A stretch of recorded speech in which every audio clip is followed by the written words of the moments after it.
আসসালামু আলাইকুম রহমতুল্লাহ। সম্মানিত ভিউয়ার্স, আল্লাহর এই দুনিয়ায় যে যেখান থেকে আজকের এই ভিডিওটি দেখতেছো সবাইকে জানাই আন্তরিক শুভেচ্ছা। আজকের এই ভিডিওতে সবাইকে স্বাগতম। তো আজকে ভিডিওটি হচ্ছে ইংলিশ গ্রামার মাস্টার কোর্স, অর্থাৎ আজকের পর্বটা হচ্ছে 1 পার্টস অফ স্পিচ সম্পর্কে। Parts of speech class 1 parts of speech. তো আজকের ক্লাসের বিষয় হচ্ছে পার্টস অফ স্পিচ, অর্থাৎ শব্দের প্রকারভেদ। পার্টস হচ্ছে অংশ, অফ স্পিচ স্পিচ মানে কথা, কথার অংশ, ঠিক আছে, অর্থাৎ সব সংক্ষেপে শব্দের প্রকারভেদ। আমরা ইংরেজি বাক্যে যে শব্দগুলি, যে ওয়ার্ডগুলি আমরা ব্যবহার করি, সেই ওয়ার্ডগুলির প্রকারভেদ সম্পর্কে আজকে ভিডিওটি। তো এই ক্লাসে তোমরা কী কী শিখতে পারবে, পার্টস অফ স্পিচ কী এই সম্পর্কে জানতে পারবে, পার্টস অফ স্পিচ কয়টি অর্থাৎ প্রকারভেদ, তার প্রতিটি পার্টস অফ স্পিচ কীভাবে চিনবে, পরীক্ষায় কী ধরনের প্রশ্ন আসে, এমসিকিউ ও এক্সারসাইজ সমাধান করতে পারবে। তো চলো প্রথমে আমরা দেখি পার্টস অফ স্পিচ কী। পার্টস অফ স্পিচ কী, এটা হচ্ছে যে পার্টস অফ স্পিচ, এটা ইংরেজি সংজ্ঞাটা হচ্ছে যে parts of speech are the different classes of words according to their use in a sentence।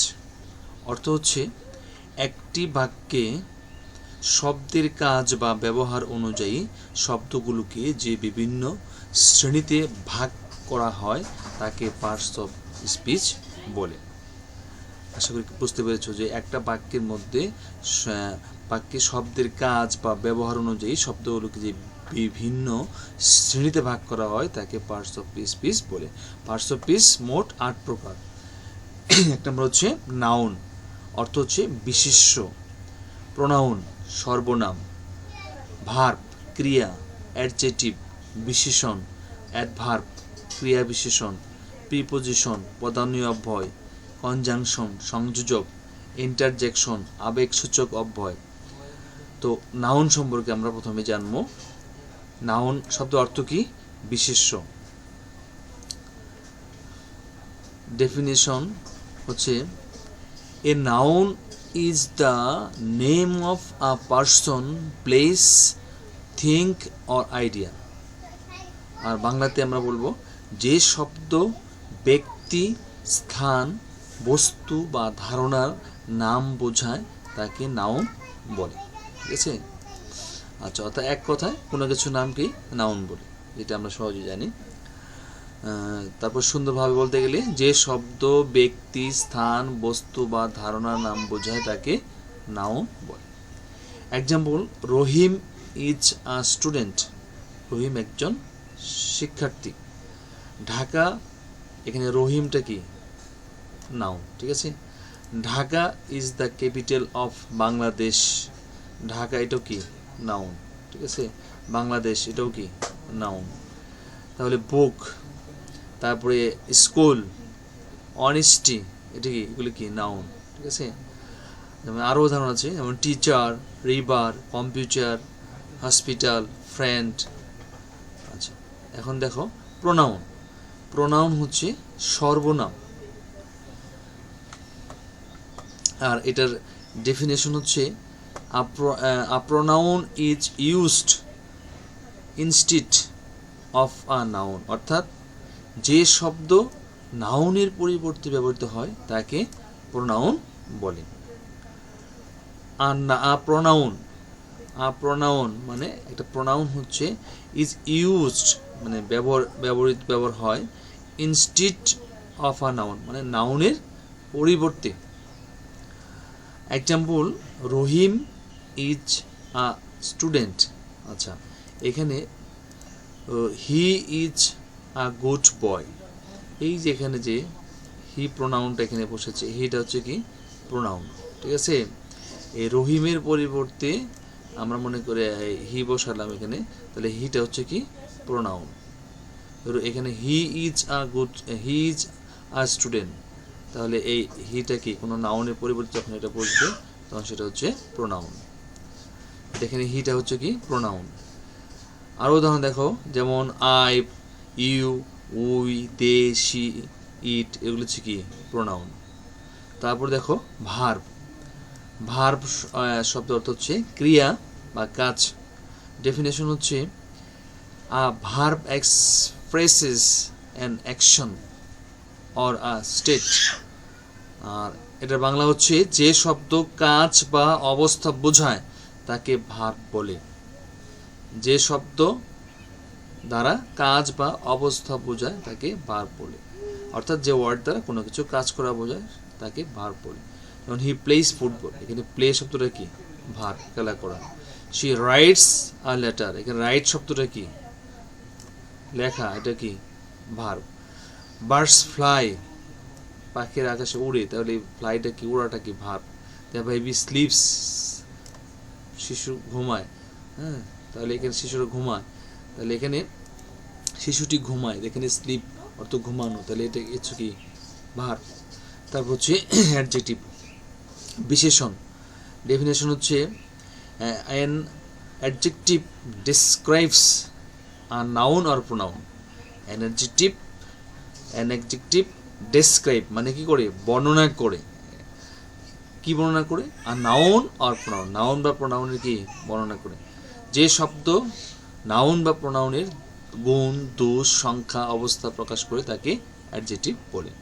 Example, he is a good boy, beautiful flower, tall building, red pen, 5 books.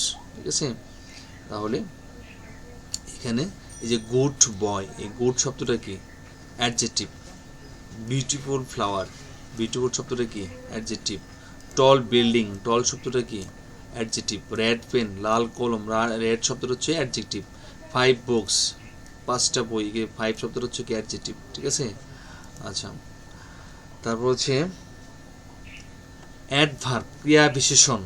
Definition হচ্ছে, ইংরেজি সংজ্ঞা হচ্ছে an adverb modifies a verb, adjective or another adverb. অর্থাৎ যে শব্দ verb, adjective অথবা অন্য অ্যাডভার্বের অর্থকে বিশেষিত করে তাকে অ্যাডভার্ব বলে। ঠিক আছে, এক্সাম্পল, হি রানস কুইকলি, সে দৌড়ায়। কিভাবে দৌড়ায়? দ্রুত দৌড়ায়, তাহলে এই কুইকলি শব্দটা হচ্ছে অ্যাডভার্ব। শি সিংস বিউটিফুলি, সে সুন্দরভাবে গান গায়। কীরকম গান গায়? সুন্দরভাবে। ভেরি গুড, খুব ভালো, এই ভেরি শব্দটা হচ্ছে কি? অ্যাডভার্ব।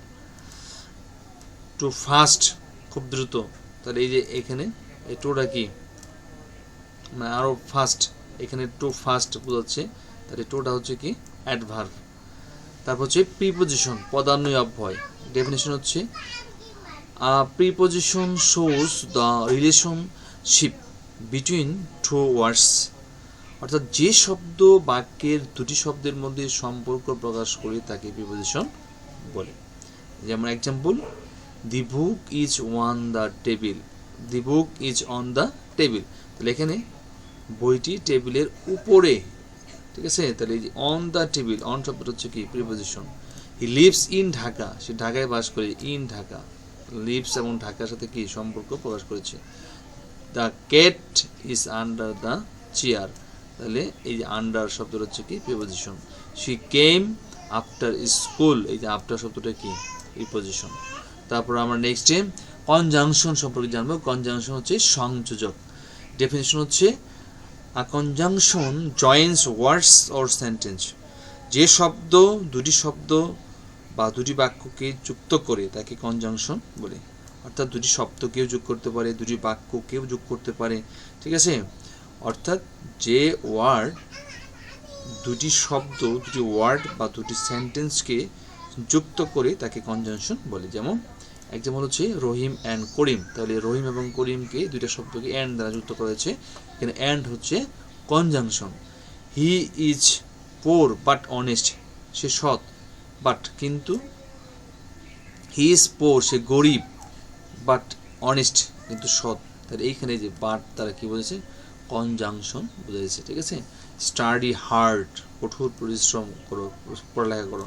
ইউ উইল ফেল, তা না হলে তুমি করবে, ফেল করবে। ঠিক আছে, ইন্টারজেকশন সম্পর্কে আমরা এখন জানবো। আবেগ সূচক অব্যয়। ইন্টারজেকশন অর্থ হচ্ছে আবেগ সূচক অব্যয়। ডেফিনেশন হচ্ছে an interjection expresses sudden emotion. ঠিক আছে, বাংলা অর্থ হচ্ছে যে শব্দ হঠাৎ, ঠিক আছে, হঠাৎ কি করে আবেগ প্রকাশ করে থাকে, ইন্টারজেকশন বলে। যেমন ওয়াও, হুররা, এলাস, ওহ, অফ, এরকম। তাহলে সহজে মনে রাখার কৌশল হচ্ছে, দেখো এই 8টা পার্টস টু পিস যা আমরা জানলাম, এই 8টা পার্টস টু পিস কীভাবে তুমি সহজে মনে রাখবে সেই টেকনিক এখানে দেখো। নাউন অর্থাৎ নাম, কোনো কিছু, যে কোনো কিছুর নাম হতে পারে নাউন, ঠিক আছে। প্রোনাউন নামের বদলে, হ্যাঁ, এই নাউনের বদলে যে সাবজেক্ট হিসেবে যেটা বসবে সেটা হচ্ছে কি হি, সি, ইট, দে, এগুলো হচ্ছে কি প্রোনাউন, নামের বদলে বসবে। ভার্ব হচ্ছে কাজ, অ্যাডজেক্টিভ হচ্ছে গুণ, অ্যাডভার্ব হচ্ছে কিভাবে কাজ হলো সেই বিষয়টা, ঠিক আছে। আর যেমন যে কুইকলি, তাড়াতাড়ি, একটা শব্দ ওয়ার্ড, এটা হচ্ছে অ্যাডভার্ব। তাহলে প্রিপোজিশন অবস্থান বা সম্পর্ক, তার কনজাংশন যোগ করে, দুটো ওয়ার্ড, দুটো শব্দ, দুটো সেন্টেন্সকে কী করে যোগ করে। ইন্টারজেকশন আবেগ প্রকাশ করে, ঠিক আছে। আচ্ছা দেখো উদাহরণ বিশ্লেষণ করি আমরা। রহিম ইজ আ গুড স্টুডেন্ট, রহিম এখানে নাউন, ইজ এখানে ভার্ব, তারপরে গুড এখানে অ্যাডজেক্টিভ, তারপরে স্টুডেন্ট এখানে নাউন, ঠিক আছে। তাহলে একটা সেন্টেন্সে দেখো রহিম নাউন, ইজ হচ্ছে ভার্ব, গুড হচ্ছে অ্যাডজেক্টিভ, স্টুডেন্ট হচ্ছে নাউন। তারপর দেখো হি রানস ভেরি ফাস্ট, তাহলে হি হচ্ছে এখানে প্রোনাউন, তারপরে রানস হচ্ছে ভার্ব, ভেরি হচ্ছে অ্যাডভার্ব, ফাস্ট হচ্ছে কি অ্যাডভার্ব। তাহলে এখানে দেখো হি রানস ভেরি ফাস্ট, তাহলে এখানে হি হচ্ছে প্রোনাউন, রানস হচ্ছে ভার্ব, ভেরি হচ্ছে অ্যাডভার্ব, ফাস্ট হচ্ছে অ্যাডভার্ব, ঠিক আছে। আচ্ছা পরীক্ষায় আসার মধ্যে গুরুত্বপূর্ণ এমসিকিউ দেখো, বিভিন্ন চাকরির পরীক্ষায়, বিভিন্ন ভর্তি পরীক্ষায় এই ধরনের এমসিকিউগুলো কিন্তু আসে পরীক্ষার মধ্যে, ঠিক আছে। আর দেখো which one is a pronoun, তাহলে এখানে দেখো কোনটি প্রোনাউন, বয়, স্কুল, হি, বুক, কোনটা সঠিক হবে, হি, এটা হচ্ছে কি প্রোনাউন। তারপরে which one is a verb, নিচের কোনটি অর্থাৎ কোনটি verb, which one is a verb, beautiful, write, book, table, আর এখানে ভার্ব হচ্ছে রাইট, লেখা, এটা হচ্ছে কি ভার্ব। আচ্ছা তারপর হচ্ছে দেখো which one is an adjective, এখানে দেখো অ্যাডজেক্টিভ কোনটা, কুইকলি, গুড, রান, আন্ডার, তাহলে অ্যাডজেক্টিভ গুড ভালো, এটা গুণ বোঝাচ্ছে, এটা হচ্ছে কি অ্যাডজেক্টিভ। তারপর হচ্ছে which one is a preposition, তাহলে এখানে প্রিপোজিশন কোনটা, যে ইন হচ্ছে কি প্রিপোজিশন, ঠিক আছে। তারপর হচ্ছে how many parts of speech are there, এখানে হচ্ছে হাউ মেনি মানে parts of speech, how many parts of speech are there, এখানে পার্টস অফ স্পিচ কয় প্রকার, 5, 6, 7, 8, এখানে পার্টস অফ স্পিচ হচ্ছে 8 প্রকার, ঠিক আছে। তো প্র্যাকটিস দেখো তোমরা আর একটু প্র্যাকটিস করবে এই নিচের শব্দগুলো পার্টস অফ স্পিচের জন্য। বিউটিফুল এটা কি অ্যাডজেক্টিভ, তারপর স্লোলি এটা হচ্ছে অ্যাডভার্ব, দে স্লোলি ধীরে ধীরে, ঠিক আছে, এটা হচ্ছে অ্যাডভার্ব। তারপর হচ্ছে দে হচ্ছে কি প্রোনাউন, আন্ডার হচ্ছে কি প্রিপোজিশন, বুক হচ্ছে কি নাউন, ঠিক আছে। জাম্প 6 নম্বরে কি হচ্ছে জাম্প, এই যে ভার্ব, ঠিক আছে। তারপরে দেখো তারপর হচ্ছে বাট এটা হচ্ছে কি কনজাংশন, তারপর হচ্ছে এলাস এটা হচ্ছে ইন্টারজেকশন, ঠিক আছে। এই 8টা উদাহরণ দেখো, বিউটিফুল এটা হচ্ছে নাউন, এখানে স্লোলি অ্যাডভার্ব, দিয়ে হচ্ছে pronoun, under preposition, book noun, jump verb, but হচ্ছে কনজাংশন, এলাস হচ্ছে ইন্টারজেকশন। আচ্ছা তারপর দেখো আজকের হোমওয়ার্ক হচ্ছে তোমাদের জন্য নিচের বাক্যগুলো প্রতিটি শব্দের পার্টস অফ স্পিচ নির্ণয় করো। তোমরা এই শব্দগুলির প্রত্যেকটি যেমন boy, place, football, every day, she is very intelligent, এভাবে প্রত্যেকটা সেন্টেন্সের আলাদা আলাদা কোনটা কোন পার্টস অফ স্পিচ তোমরা খাতায় এটা লিখে প্র্যাকটিস করবে, ঠিক আছে। তোমরা এটা খাতায় লিখে প্র্যাকটিস করবে, কোনটা কোন ওয়ার্ডের তোমরা খাতায় লিখে এটা প্র্যাকটিস করবে। এই যে আমি এটা বড় করে দেখালাম। এই শব্দগুলি, এই সেন্টেন্সগুলি তোমরা খাতায় লিখে এবং তোমরা এটা কী করবে, প্র্যাকটিস করবে। তো পরবর্তী ক্লাসে আমরা নাউন বা বিশেষ্য সম্পর্কে বিস্তারিত জানবো, ঠিক আছে। নাউনের definition, types, roles, example, MCQ, board question practice, বিভিন্ন পরীক্ষায় আসা আমরা যে ধরনের প্রশ্ন আসে সেগুলি প্র্যাকটিস করব। তো আমাদের ক্লাসগুলি তুমি তোমার যে উপর করে আসে অবশ্যই কমেন্টসে তুমি জানাবে, তোমার মতামত প্রকাশ করবে। আর কমেন্টসে অবশ্যই মতামত জানাবে, এবং তোমরা যারা এখনও আমাদের চ্যানেলটি সাবস্ক্রাইব করোনি, প্লিজ চ্যানেলটি সাবস্ক্রাইব করে আমাদের সাথে যুক্ত থাকো আমাদের ক্লাসগুলি পাওয়ার জন্য। এখানে ধারাবাহিকভাবে তুমি ইংলিশ গ্রামারের যে মাস্টার কোর্সটা, এটা ধারাবাহিকভাবে তোমরা এখানে পুরো ক্লাসগুলি সিরিয়ালি তোমরা এখানে পাবে, ঠিক আছে। তো আশা করি ক্লিয়ারলি বুঝতে পেরেছো। আজকে ভিডিও এখানে শেষ করছি। ভালো থাকবে, আল্লাহ হাফিজ। আসসালামু আলাইকুম রহমতুল্লাহি ওয়া বারাকাতুহু।